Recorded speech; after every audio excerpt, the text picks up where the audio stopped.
Olen Kai Pöntinen, kokoomuksen eurovaaliehdokas. Asutko sinä haja-asutusalueella?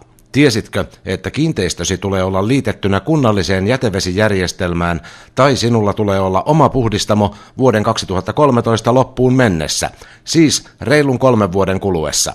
Mikäli kotisi ei täytä asetuksen vaatimuksia, voit saada sakot ja syytteen ympäristörikoksesta.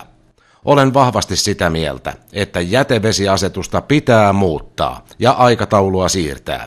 Lisäksi yli 65-vuotiaat ja riittävän kaukana vesistöistä asuvat tulee vapauttaa pakkoviemäröinnistä kokonaan. Muuten joudutaan tekemään 5–10 000 euron investointi jokaista pienintäkin mummonmökkiä kohti.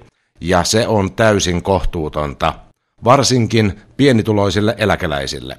Tästä seuraa järkyttävä maaseudun tyhjentyminen, ja sitä minä en halua.